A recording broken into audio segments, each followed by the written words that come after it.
Hello and welcome to Sleep Cove, the podcast and YouTube channel to get a great night's sleep. Please listen to this recording in a place where you can safely go to sleep. Hi everyone, and hope everyone's having a fantastic week and a brilliant evening. This recording is a bedtime story for grown-ups.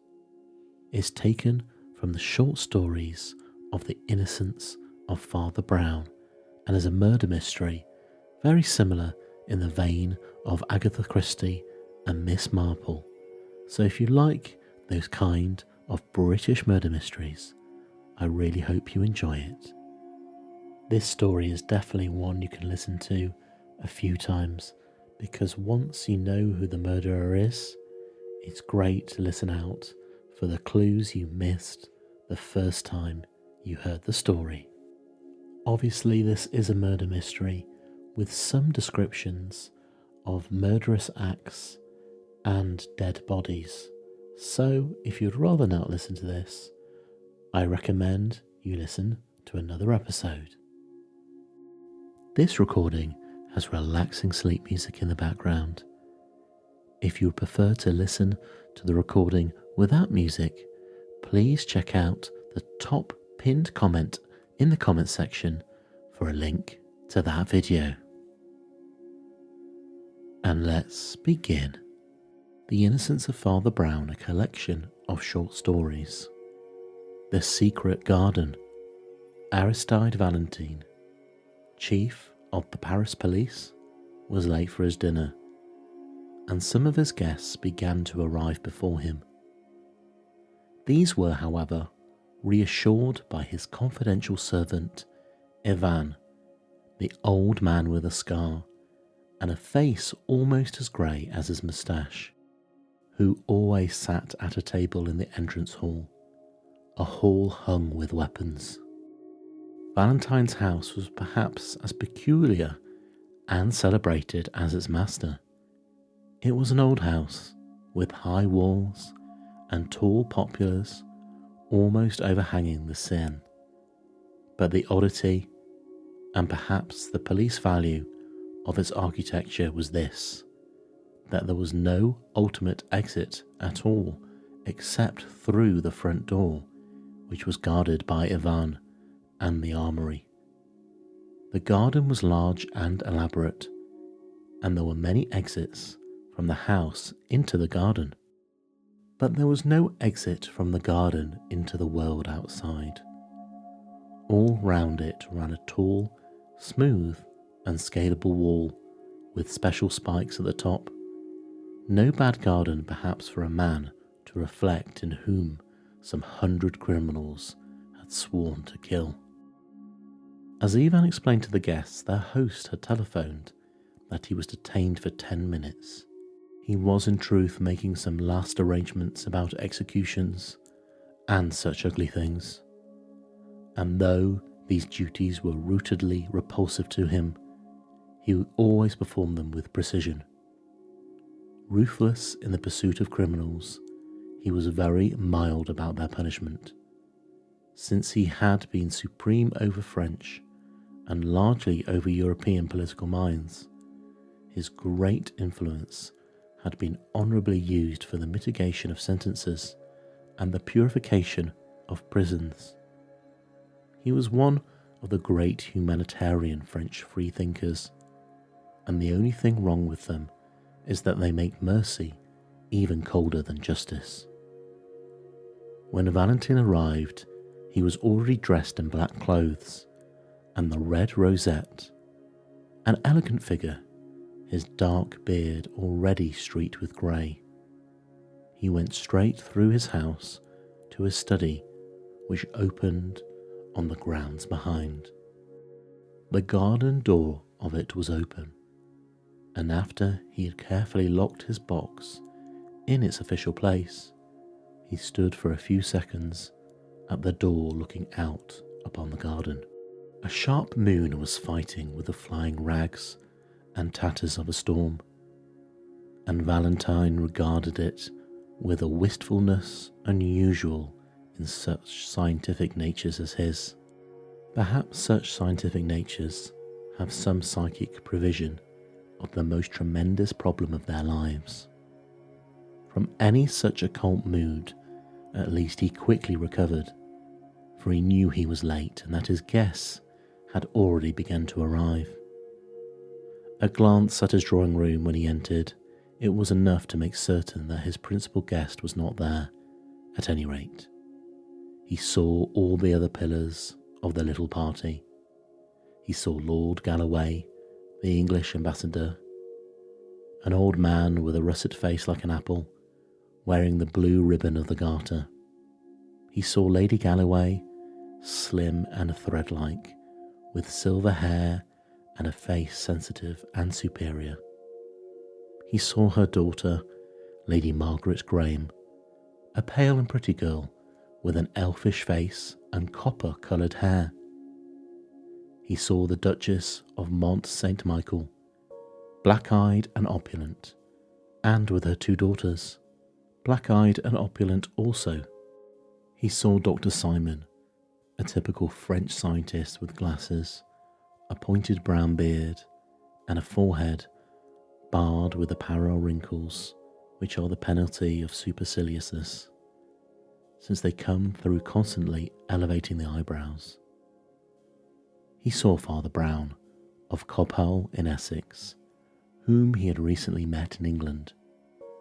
He saw perhaps with more interest than any of these a tall man in uniform, who would bow to the Galloways without receiving any very hearty acknowledgement, and who now advanced alone to pay his respects to the host. This was Commandant O'Brien of the French Foreign Legion. He was a slim yet somewhat swaggering figure, clean-shaven, dark-haired and blue-eyed, and, as seemed natural in an officer of that famous regiment of victorious failures and successful suicides, he had an air at once dashing and melancholy. He was by birth an Irish gentleman, and in boyhood had known the Galloways, especially Margaret Graham. He had left his country after some crash of debts, and now expressed his complete freedom from British etiquette by swinging about in a uniform, sabre and spurs. When he bowed to the ambassador's family, Lord and Lady Galloway bent stiffly, and Lady Margaret looked away.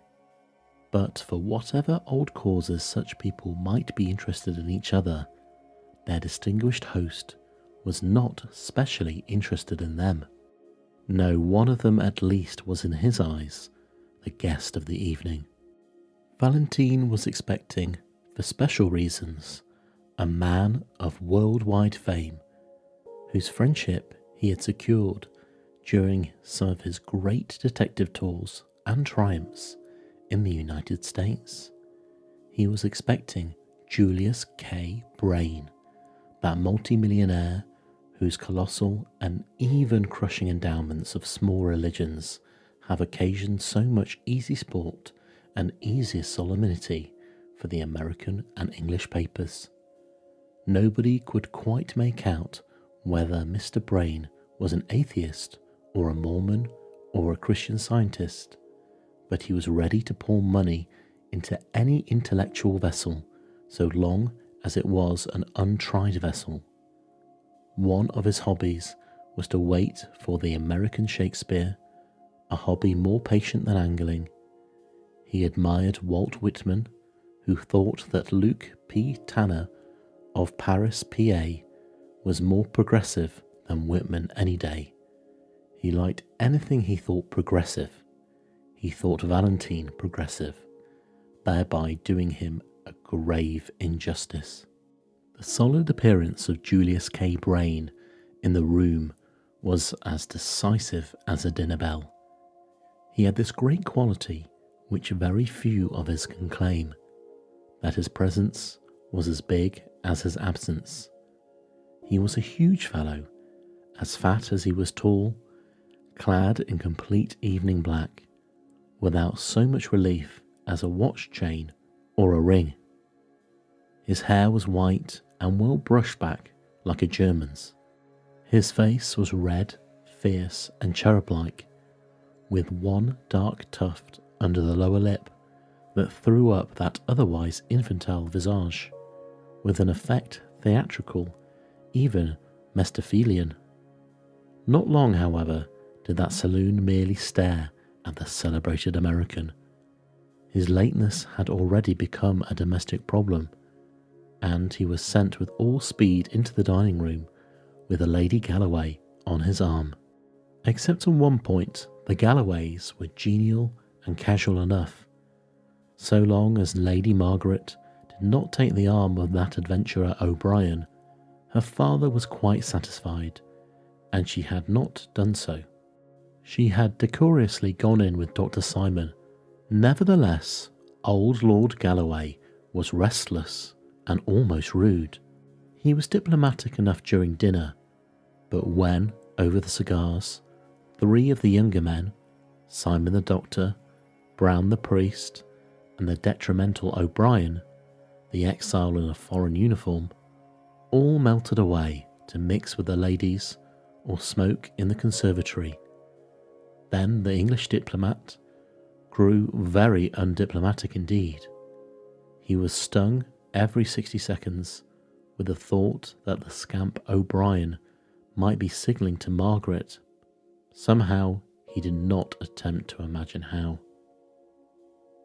He was left over the coffee with Brain, the honorary Yankee, who believed in all religions, and Valentin, the grizzled Frenchman, who believed in none. They could argue with each other, but neither could appeal to him. After a time, this progressive discussion had reached a crisis of tedium. Lord Galloway got up also and sought the drawing-room. He lost his way in long passages for some 6 or 8 minutes, till he heard the high-pitched voice of the doctor, and then the dull voice of the priest, followed by general laughter.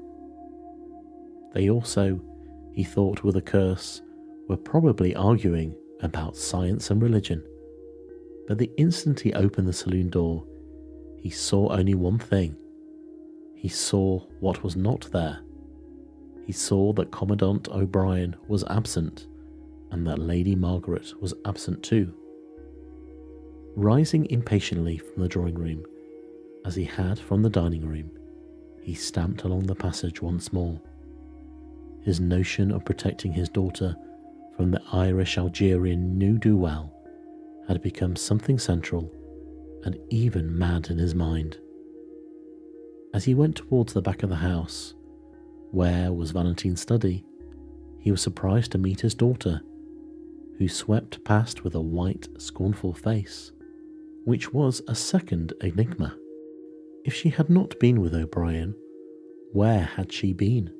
With a sort of senile and passionate suspicion, he groped his way to the dark back parts of the mansion, and eventually found a servant's entrance that opened onto the garden. The moon, with her scimitar, had now ripped up and rolled away all the storm rack. The argent light lit up all 4 corners of the garden. A tall figure in blue was striding across the lawn towards the study door. A glint of moonlit silver on his face picked out Commandant O'Brien.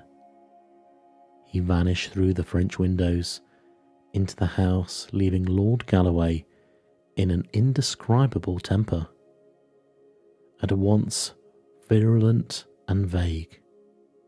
The blue silver garden, like a scene in a theatre, seemed to taunt him with all that tyrannic tenderness against which his worldly authority was at war.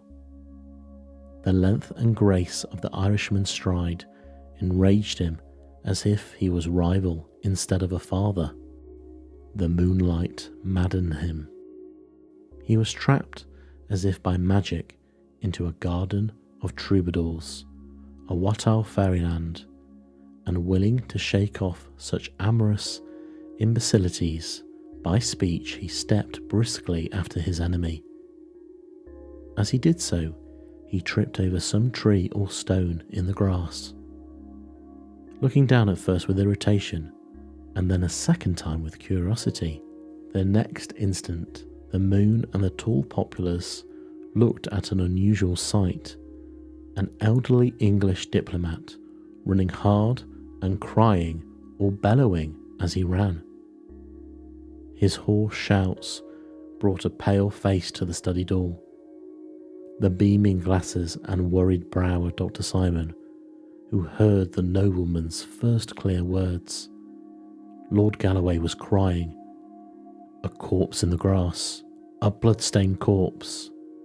O'Brien at last had gone utterly out of his mind.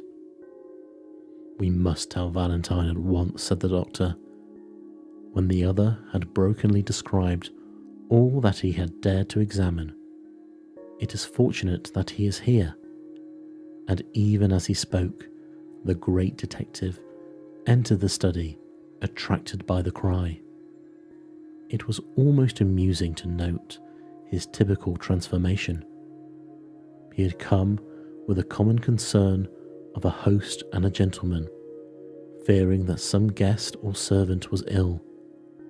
But when he was told the gory fact, he turned with all his gravity, instantly bright and businesslike. For this, however, abrupt and awful, was his business.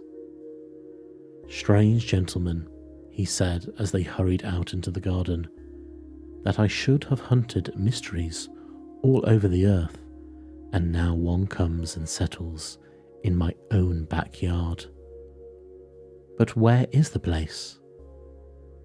They crossed the lawn less easily, as a slight mist had begun to rise from the river. But under the guidance of the shaken Galloway, they found the body sunken in the deep grass. The body of a very tall and broad-shouldered man. He lay face downwards, so they could only see that his big shoulders were clad in black cloth and that his big head was bald, except for a wisp or two of brown hair that clung to his skull like wet seaweed. A scarlet serpent of blood crawled from under his fallen face. "At least," said Simon with a deep and singular intonation, "he is none of our party." "Examine him, doctor," cried Valentin rather sharply. "He may not be dead." The doctor bent down. "He is not quite cold, but I am afraid he is dead enough," he answered. "Just help me to lift him up." They lifted him carefully an inch from the ground, and all doubts as to his being really dead were settled at once frightfully. The head fell away. It had been entirely sundered from the body. Whoever had cut his throat had managed to sever the neck as well. Even Valentin was slightly shocked. "He must have been as strong as a gorilla," he muttered. Not without a shiver, though he was used to the gory details of medicine, Dr. Simon lifted the head. It was slightly slashed about the neck and jaw, but the face was substantially unhurt. It was a ponderous face at once sunken and swollen, with a hawk-like nose and heavy lids. A face of a wicked Roman emperor, with perhaps a distant touch of a Chinese emperor. All present seemed to look at it with the coldest eye of ignorance. Nothing else could be noted about the man that, as they lifted his body, they had seen underneath, if the white gleam of the shirt front defaced with a red gleam of blood. As Dr. Simon said, the man had never been seen in their party, but he might very well have been trying to join in, for he had come dressed for such an occasion. Valentin went down on his hands and knees and examined with the closest professional attention the grass and ground for some 20 yards round the body, in which he was assisted less skillfully by the doctor, and quite vaguely by the English lord. Nothing rewarded their grovellings except a few twigs snapped or chopped into very small lengths, which Valentin lifted for an instant's examination and then tossed away. "Twigs," he said gravely, "twigs and a total stranger with his head cut off. This is all there on this lawn." There was an almost creepy stillness, and then the unnerved Galloway called out sharply, "Who's that? Who's that over there by the garden wall?" A small figure with a foolishly large head drew wavering near them in the moonlit haze. He looked for an instant like a goblin, but he turned out to be the harmless little priest whom they had left in the drawing room. "I say," he said meekly, "there are no gates to this garden, do you know?" Valentin's black brows had come together somewhat crossly, as they did on principle at the sight of the cassock. But he was far too just a man to deny the relevance of the remark. "You are right," he said.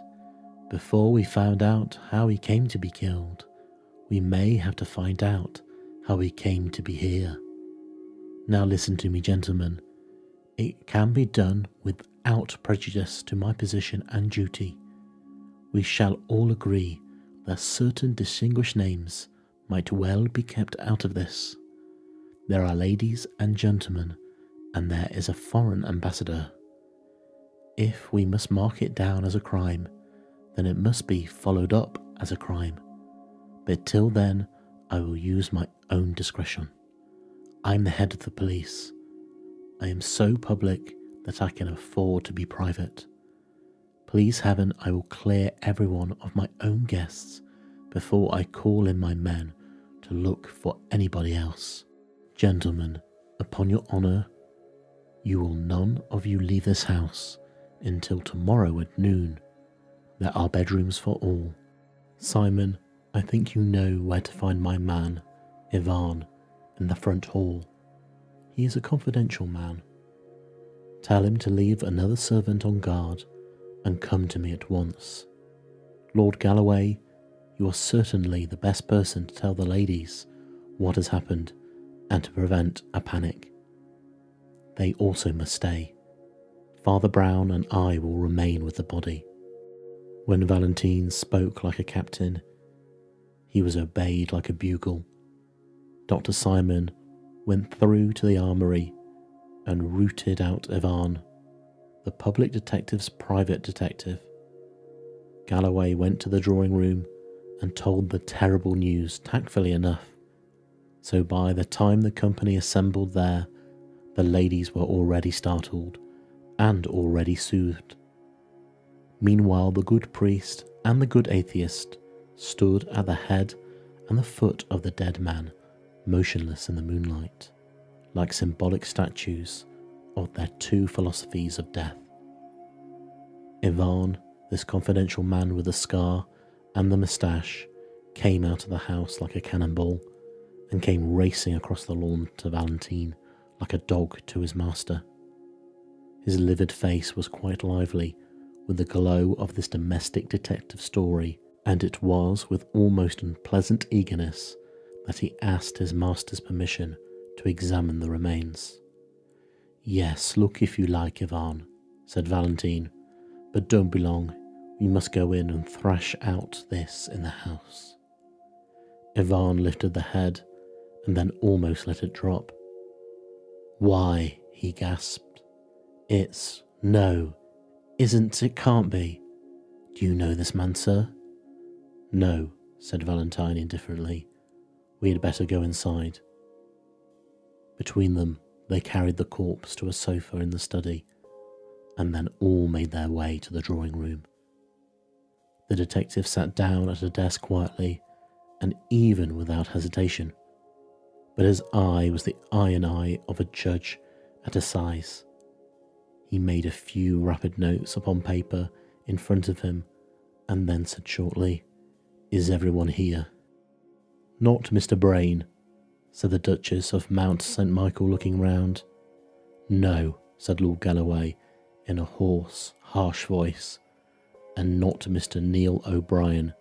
I fancy I saw that gentleman walking in the garden when the corpse was still warm. Ivan, said the detective, go and fetch Commandant O'Brien and Mr. Brain. Mr. Brain, I know, is finishing a cigar in the dining room. Commandant O'Brien, I think, is walking up and down the conservatory. I am not sure. The faithful attendant flashed from the room, and before anyone could steer or speak, Valentin went on with the same soldiery swiftness of exposition. Everyone here knows that a dead man has been found in the garden. His head cut clean from his body. Dr. Simon, you have examined it. Do you think that to cut a man's throat like that would need great force, or perhaps only a very sharp knife? I should say that it could not be done with a knife at all, said the pale doctor. Have you any thought, resumed Valentin, of a tool with which it could be done? Speaking within modern probabilities, I really haven't, said the doctor, arching his painful brows. It is not easy to hack a neck through even clumsily, and this was a very clean cut. It could be done with a battle axe, or an old headsman's axe, or an old two-handed sword. But good heavens, cried the Duchess, almost in hysterics, there can't be any two-handed swords and battle axes round here. Valentine was still super busy with the paper in front of him. Tell me, he said, still writing rapidly, could it have been done with a long French cavalry sabre? A low knocking came at the door, which for some unreasonable reason curdled everyone's blood like the knocking in Macbeth. Amid that frozen silence, Dr. Simon managed to say, a sabre, yes, I suppose it could. Thank you, said Valentin. Come in, Ivan. The confidential Ivan opened the door and ushered in Commandant Neil O'Brien, whom he had found at last pacing the garden again. The Irish officer stood up, disordered and defiant on the threshold. What do you want from me? He cried. Please sit down, said Valentin in pleasant, level tones. Why you aren't wearing your sword? Where is it? I left it on the library table, said O'Brien, his brogue deepening in his disturbed mood. It was a nuisance. It was getting... Ivan, said Valentin, please go and get the Commandant's sword from the library. Then, as the servant vanished, Lord Galloway says he saw you leaving the garden just before we found the corpse. What were you doing in the garden? The Commandant flung himself recklessly into a chair. Oh, he cried in pure Irish, admiring the moon, communing with nature, my boy. A heavy silence sank and endured, and at the end of it came the trivial and terrible knocking. Ivan reappeared, carrying an empty steel scabbard. This is all I can find, he said. Put it on the table, said Valentin, without looking up. There was an inhuman silence in the room, like that sea of inhuman silence round the dock of the condemned murderer. The Duchess's weak exclamations had long died away. Lord Galloway's swollen hatred was satisfied and even sobered. The voice that came was quite unexpected. I think I can tell you, cried Lady Margaret, in that clear, quivering voice with which a courageous woman speaks publicly. I can tell you what Mr. O'Brien was doing in the garden, since he is bound to silence. He was asking me to marry him. I refused.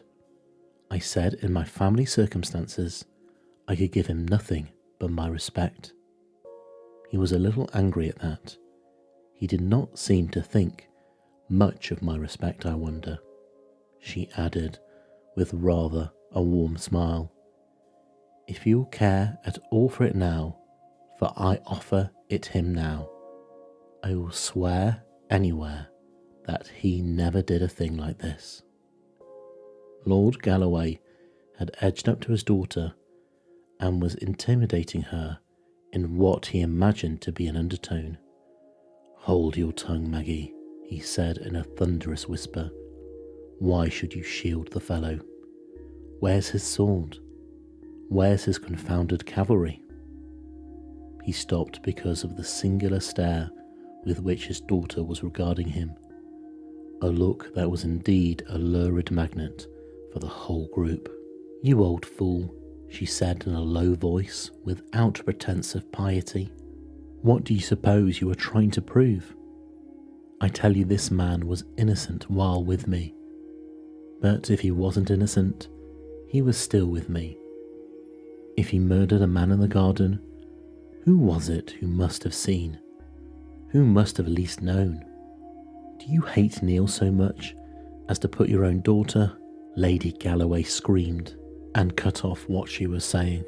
Everyone else sat tingling at the touch of those satanic tragedies that had been between lovers before now. They saw the proud, white face of the Scottish aristocrat and her lover, the Irish adventurer, like old portraits in a dark house. The long silence was full of formless historical memories of murdered husbands and poisonous paramours. In the centre of this morbid silence, an innocent voice said, "Was it a very long cigar?" The change of thought was so sharp that they had to look round to see who had spoken. "I mean," said little Father Brown from the corner of the room, "I mean that cigar Mr. Brain is finishing. It seems nearly as long as a walking stick." Despite the irrelevance, that was assent as well as irritation in Valentin's face as he lifted his head. "Quite right," he remarked sharply. "Ivan, go and see about Mr. Brain again, and bring him here at once." As soon as Ivan had closed the door, Valentin addressed the girl with an entirely new earnestness. "Lady Margaret," he said, "we all feel, I am sure, both gratitude and admiration for your act in rising above your lower dignity and explaining the Commandant's conduct. But there is a hiatus still. Lord Galloway, I understand, met you passing from the study to the drawing room, and it was only some minutes afterwards that he found the garden and the Commandant still walking there." "You have to remember," replied Margaret, with a faint irony in her voice, "that I had just refused him, so we should scarcely have come back arm in arm. He's a gentleman anyhow, and he loitered behind, and so got charged with murder." "In those few moments," said Valentin gravely, "he might really—" The knock came again, and Ivan put in his scarred face. "Beg pardon, sir," he said, "but Mr. Brain has left the house." "Left?" cried Valentin, and rose for the first time to his feet. "Gone, scooted, evaporated," replied Ivan in humorous French. "His hat and coat are gone too, and I'll tell you something to cap it all. I ran outside the house to find any traces of him, and I found one, and a big trace too." "What do you mean?" asked Valentin. "I'll show you," said his servant, and reappeared with a flashing naked cavalry sabre, streaked with blood about the point and edge.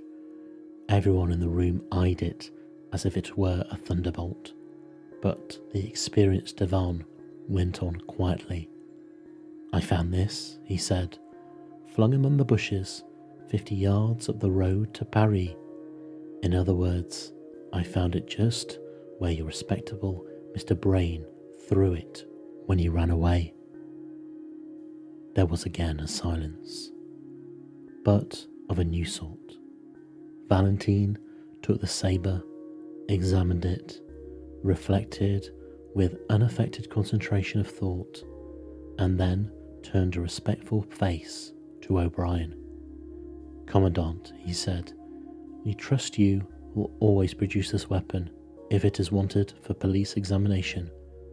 Meanwhile," he added, slapping the steel back in the ringing scabbard, "let me return you your sword." At the military symbolism of the action, the audience could hardly refrain from applause. For Neil O'Brien, indeed, that gesture was the turning point of existence. At the time he was wandering in the mysterious garden again in the colours of the morning, the tragic futility of his ordinary mien had fallen from him. He was a man with many reasons for happiness. Lord Galloway was a gentleman and had offered him an apology. Lady Margaret was something better than a lady, a woman at least, and perhaps given him something better than an apology. As they drifted among the old flower beds before breakfast, the whole company was more light-hearted and humane, for though the riddle of the death remained, the load of suspicion was lifted off them all and sent flying off to Paris with the strange millionaire, a man they hardly knew. The devil was cast out of the house. He had cast himself out. Still, the riddle remained, and when O'Brien threw himself on a garden seat beside Dr. Simon, the keenly scientific person at once resumed it. He did not get much talk out of O'Brien, whose thoughts were on pleasanter things. "I can't say it interests me much," said the Irishman frankly, "especially as it seems pretty plain now.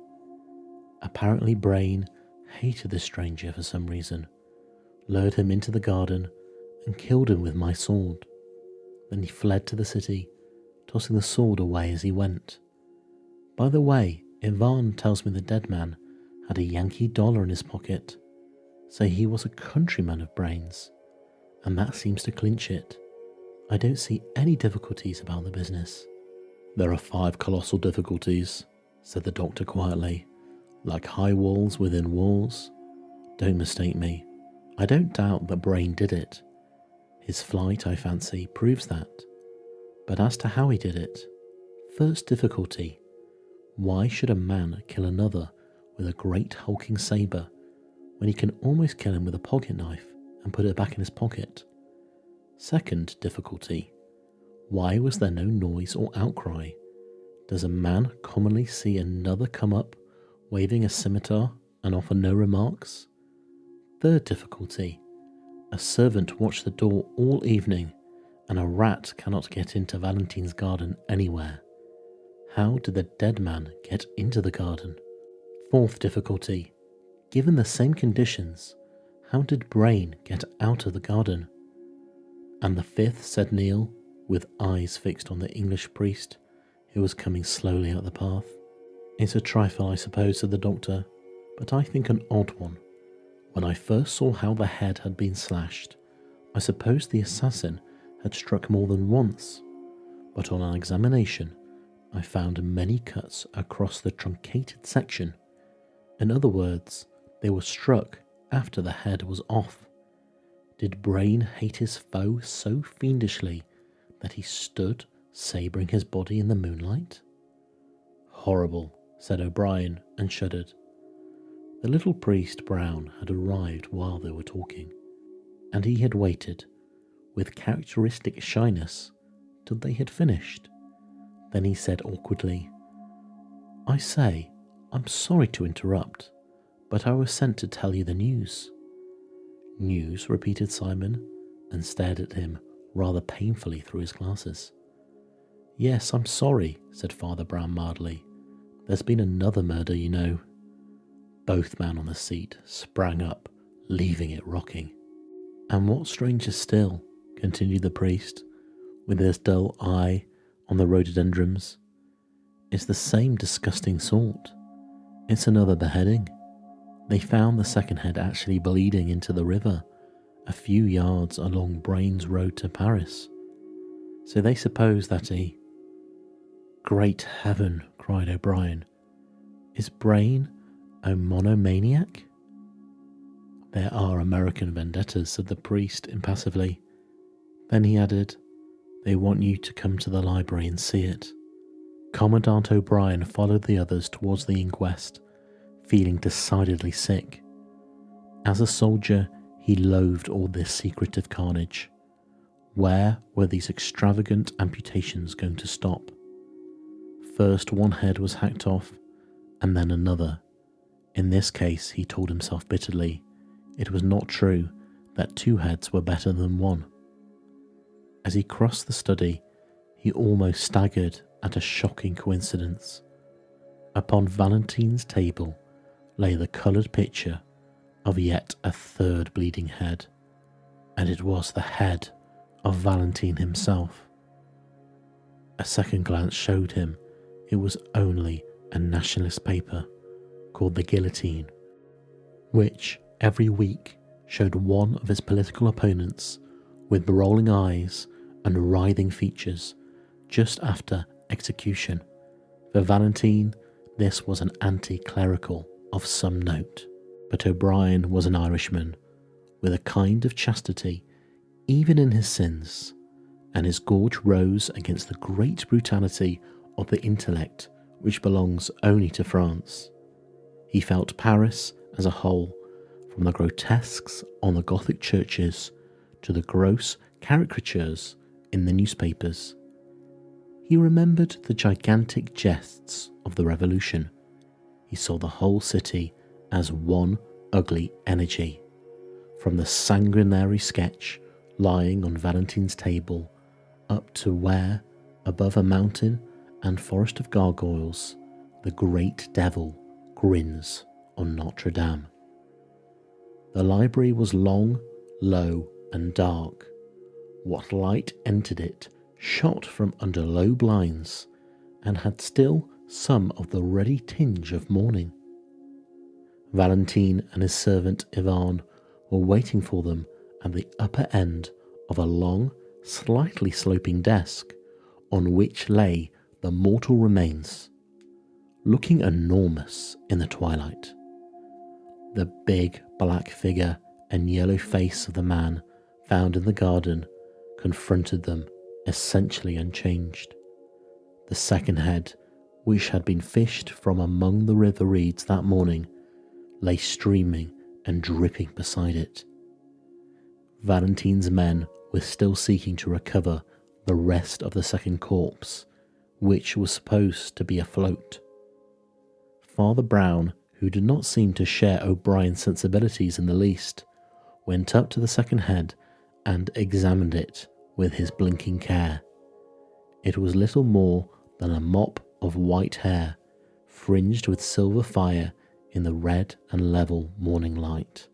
The face, which seemed of an ugly, empurpled, and perhaps criminal type, had been much battered against trees or stones as it tossed in the water. "Good morning, Commandant O'Brien," said Valentin, with quiet cordiality. "You have heard of Brain's last experiment in butchery, I suppose?"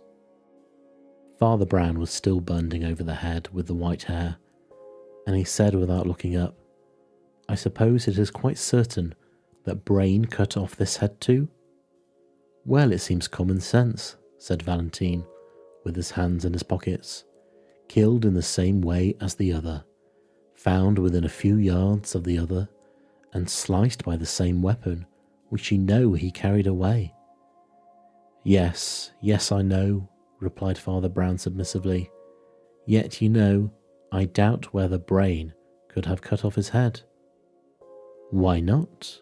inquired Dr. Simon, with rational stare. "Well, doctor," said the priest, looking up blinking, "can a man cut off his own head? I don't know." O'Brien felt an insane universe crashing about his ears, but the doctor sprang forward with an impetuous practicality and pushed back the white, wet hair. "Oh, there's no doubt it's Brain," said the priest quietly. "He had exactly that chip in the left ear." The detective, who had been regarding the priest with steady and glittering eyes, opened his clenched mouth and said sharply, "You seem to know a lot about him, Father Brown." "I do," said the little man simply. "I've been about with him for some weeks. He was thinking about joining our church." The star of the fanatic sprang into Valentin's eyes. He strode towards the priest with clenched hands. "And perhaps," he cried with a blasting sneer, "perhaps he was thinking of leaving all his money to your church." "Perhaps he was," said Brown stolidly. "It is possible." "In that case," cried Valentin with a dreadful smile, "you may indeed know a great deal about him, about his life and his—" Commandant O'Brien laid a hand on Valentin's arm. "Drop that slanderous rubbish, Valentin," he said, "or there may be some more swords yet." But Valentin, under the steady, humble gaze of the priest, had already recovered himself. "Well," he said shortly, "people's private opinions can wait. You gentlemen are still bound by your promise to stay.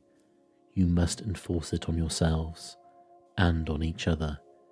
Yvonne here will tell you anything more you want to know. I must get to business and write to the authorities.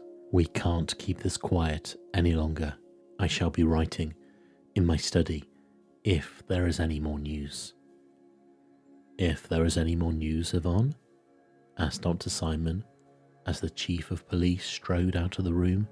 "There's the old buffer you found on the lawn," and he pointed without pretense of reverence to the big black body with the yellow head. "We found out who he is anyhow." "Indeed," cried the astonished doctor. "And who is it?" "His name was Arnold Becker," said the under-detective, "though he went by many aliases. He was a wandering sort of scamp, and is known to have been in America, so that was where Brain got his knife into him. We didn't have much to do with him ourselves, for he worked mostly in Germany. We've communicated, of course, with the German police, but oddly enough, there was a twin brother. His name was Louis Becker, whom he had a great deal to do with.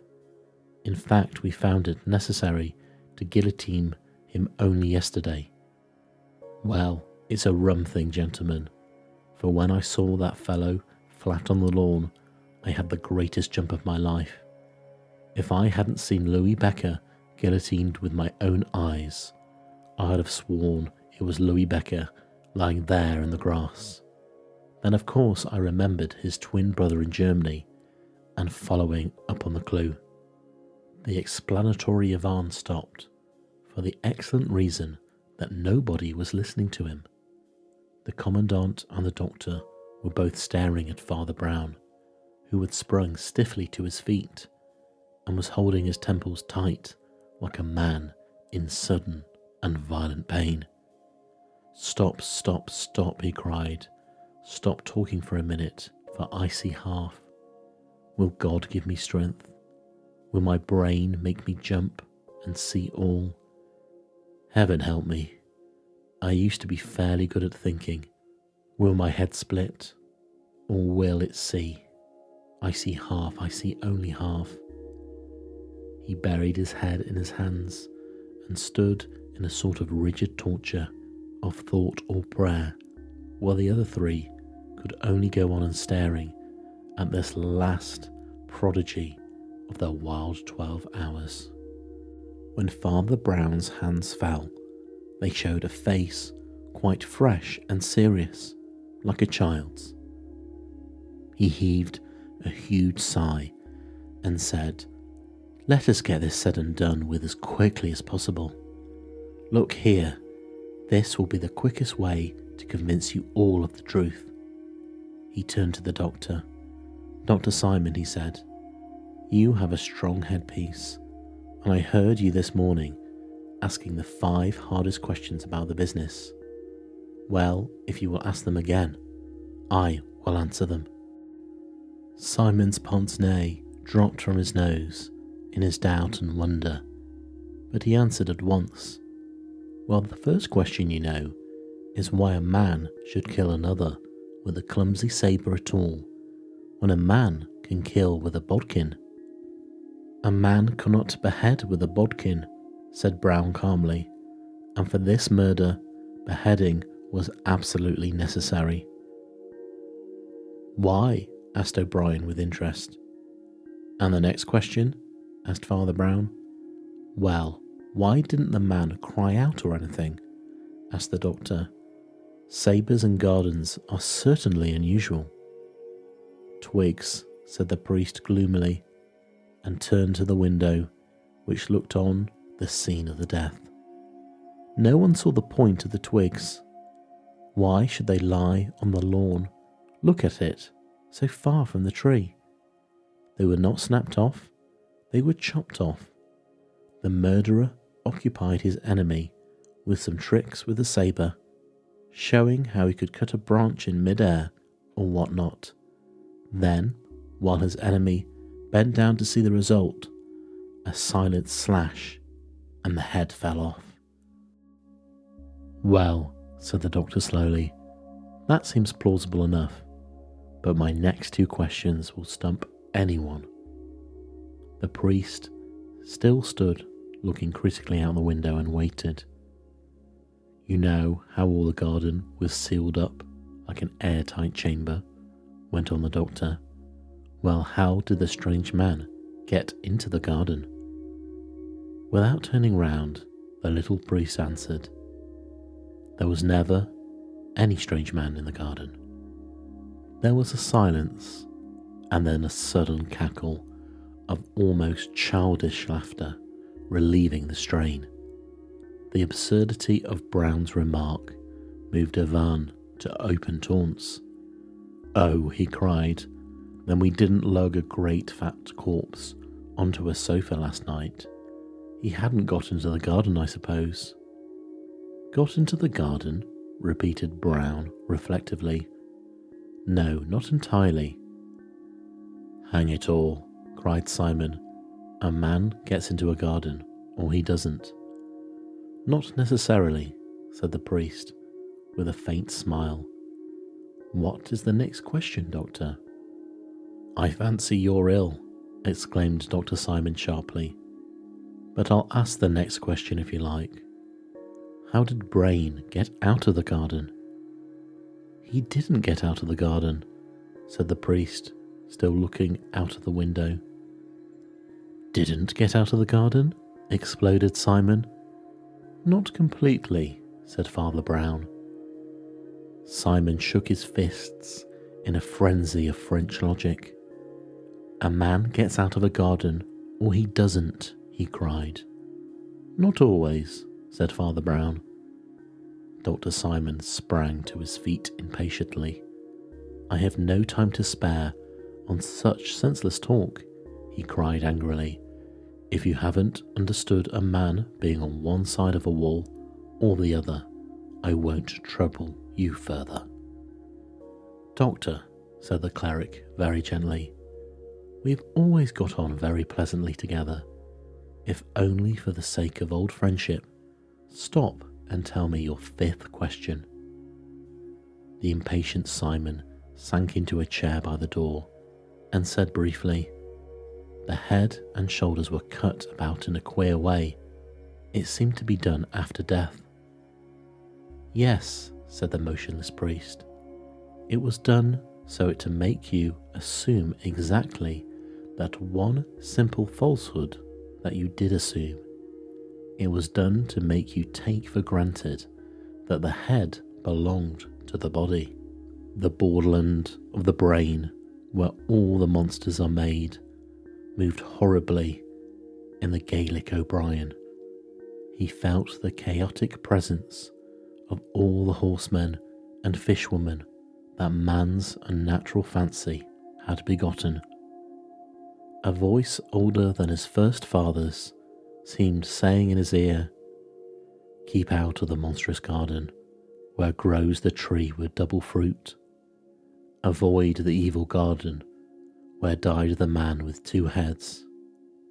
Yet while these shameful symbolic shapes passed across the ancient mirror of his Irish soul.